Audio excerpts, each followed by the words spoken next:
Welcome to TG five speed news. Varanasi నుంచి ప్రారంభమైన వందే భారత్ రైలు మరో కొత్త సాంప్రదాయానికి నాంది పలికింది. ఇకపై ఎక్కడ వందే భారత్ రైలు ప్రారంభమైనా అక్కడ విద్యార్థులు, యువత పాల్గొనే ప్రత్యేక పోటీలు నిర్వహించే పద్ధతిని రైల్వే శాఖ ప్రారంభించింది. వికసిత్ భారత్ మరియు సెక్యూర్ భారత్ అనే ఇతివృత్తాలపై విద్యార్థులు రూపొందించిన చిత్రాలు, ఆలోచనలు అందరినీ ఆకట్టుకున్నాయి. ఈ సందర్భంలో వారణాసి ఎంపీ ప్రధానమంత్రి నరేంద్ర మోదీ స్వయంగా పాల్గొని పిల్లల ప్రతిభను అభినందించారు. उन्होंने विकसित काशी के जो चित्र बनाए थे, विकसित भारत के जो चित्र बनाए थे, सुरक्षित भारत के जो चित्र बनाए थे, जो कविताएं सुनने को मिली, 12-14 साल के बेटे बेटियां इतनी बढ़िया कविताएं सुना रहे थे. काशी के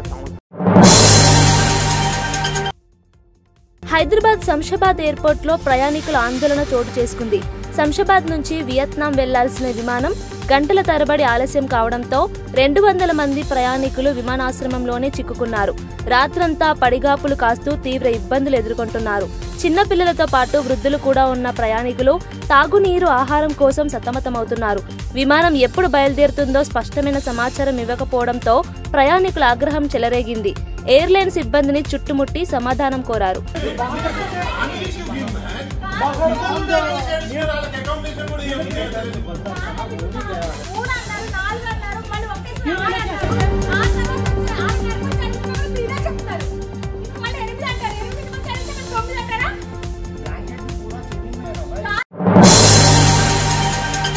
కళ్యాణదుర్గంలో నిర్వహించిన బీసీ సదస్సులో మంత్రి నారా లోకేష్ పాల్గొన్నారు.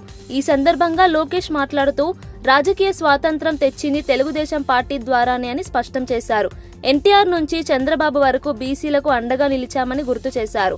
బీసీ సోదరుల సమస్యలు పూర్తిగా పరిష్కరించే వరకు తాను నిద్రపోనని లోకేష్ భరోసా ఇచ్చారు.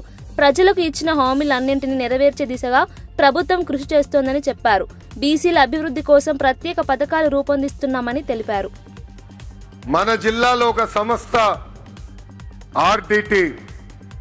ఆర్డిటి సంస్థ మనకి అనేక సేవలు అందిస్తున్నారు.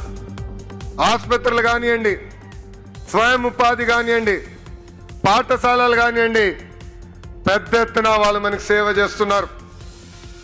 కొన్ని కారణాల వల్ల వాళ్ళకి రావాల్సిన లైసెన్స్ కొంచెం ఆలస్యమైంది.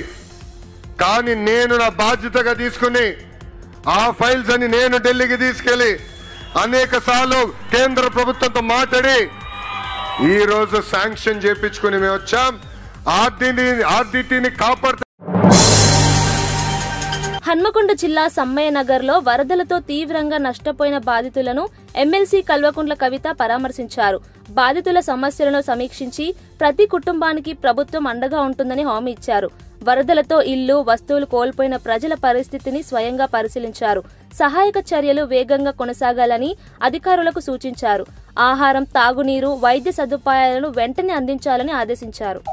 వరంగల్ మరియు హన్మకొండ జిల్లా ఈరోజు తెలంగాణ జాగృతి జనం బాటలో రావడం జరిగింది. అపురూపమైనటువంటి ముందుకు రమ్మరాని చిన్నవునుదా మాద వెనకెళ్ళి ఒక్కడు జై తెలంగాణ. ఇవాళ తెలంగాణ జాగృతి జనం బాటలో భాగంగా హన్మకొండ మరియు వరంగల్ 2 జిల్లాలకు కలిపి ఉమ్మడిగా ఏర్పాటు చేసుకోవడం జరిగింది. మిమ్మల్ని 1800 నుంచి 2000 కాలేజీలు బంద్ పెట్టిరండి. మీరు నిన్న 2-3 పేర్లు చెప్పారు. ఏమన్నారు? 2-3 పేర్లు చెప్పి వీళ్ళు మమ్మల్ని ఈ పర్మిషన్ అడిగినారు, ఆ పర్మిషన్ ఇయ్యను, నేను ఇయ్యను అంటున్నారు. ఇయ్యకండి. 10 మంది. తాడేపల్లిలోని వైఎస్ఆర్సీపీ కేంద్ర కార్యాలయంలో కవి, తత్వవేత్త, సంగీతకారుడు శ్రీ కనకదాసు గారి జయంతి వేడుకలు ఘనంగా నిర్వహించారు. ఈ కార్యక్రమంలో పార్టీ నాయకులు, కార్యకర్తలు, అభిమానులు పెద్ద సంఖ్యలో పాల్గొన్నారు. కనకదాసు గారి చిత్రపటానికి పూలమాలలు వేసి నివాళులు అర్పించారు. ఆయన రచనలు, సంగీతం సామాజిక సమానత్వం, భక్తి, మానవతా విలువలను ప్రతిబింబించాయని నేతలు తెలిపారు. ఈ కార్యక్రమానికి హాజరైన కుల బాంధవులకు, పార్టీ పెద్దలకు అందరికి కూడా నేను హృదయపూర్వక ధన్యవాదాలను, నమస్కారాలను తెలియజేస్తున్నాను.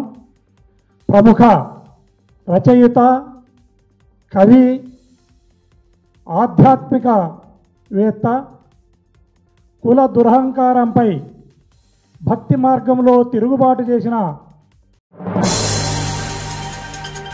ముఖ్యమంత్రి రేవంత్ రెడ్డి పుట్టినరోజు సందర్భంగా యాదగిరిగుట్ట లక్ష్మీ నరసింహస్వామి ఆలయ అర్చకులు ప్రత్యేక ఆశీర్వచనం అందించారు.